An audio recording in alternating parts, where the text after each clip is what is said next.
Okay, welcome to Real Estate 101. In the building is Victor Momanyi. This is where we talk about property, real estate, and anything that is concerned with land. So today's episode might seem a little bit strange because I'm not going to be talking about land. I'm going to be talking about you because we say land is not the asset, you are.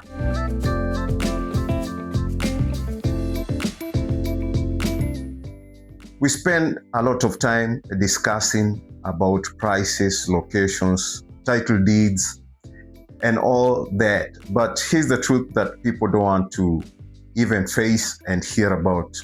Two people can buy land in the same place, with the same price at the same time.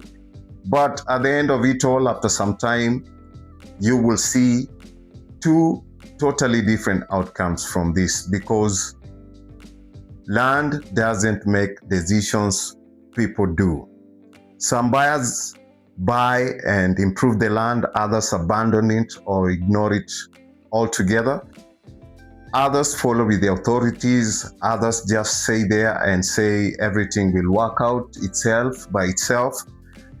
And some stay patient when nothing happens, while others panic when nothing happens. Land didn't change. It is people who did. Maybe you bought your land with a lot of different expectations, because we like to believe that real estate is purely logical, but nah, it doesn't happen like that.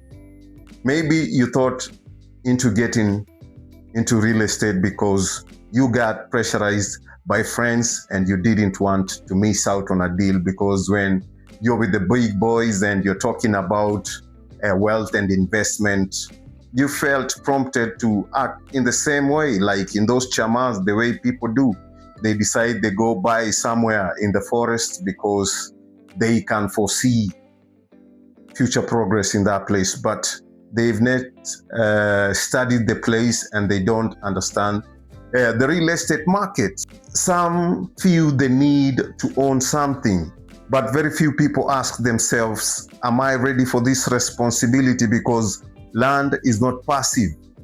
It waits for nothing and it doesn't reward anyone automatically. You have to put your blood, sweat, and tears into that place for you to realize even any form of dividend.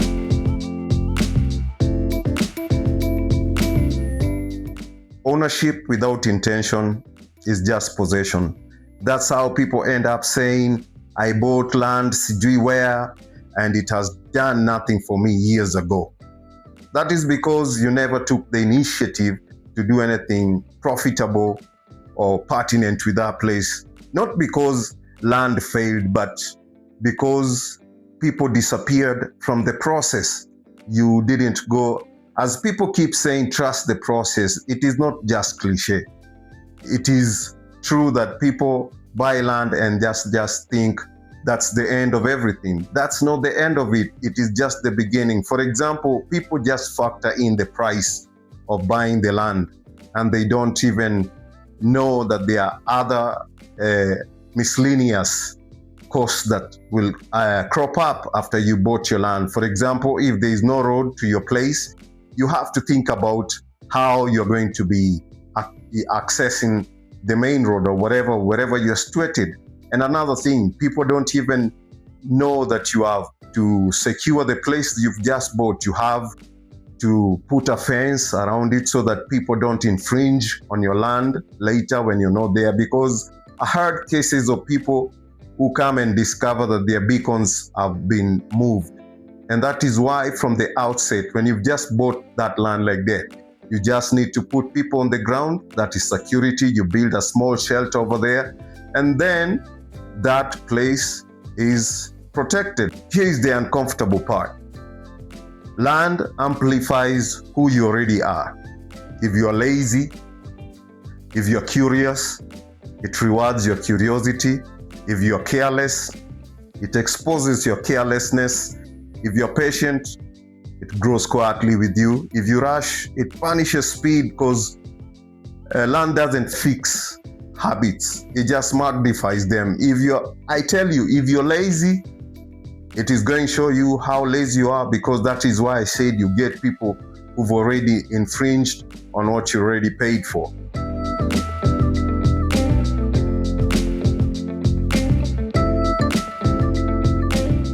So in closing, so maybe the real question is not that, is that land good?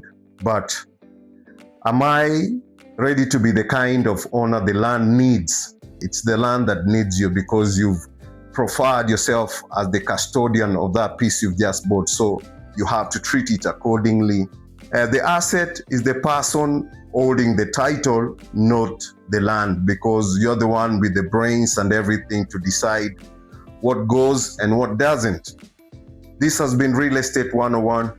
Until next time, please build clarity before you make those moves, because some people I know are regretting they bought land in a place that they are not seeing developments, or they are not going get a dividend, even if it takes like 20 years. Don't be sold the idea that there are places so far away from civilization that are going just developing like under 2 years. That is a lie.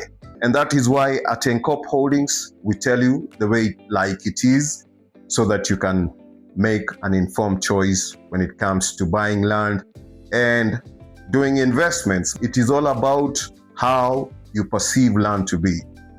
Thank you, and let me see you on the next one, people.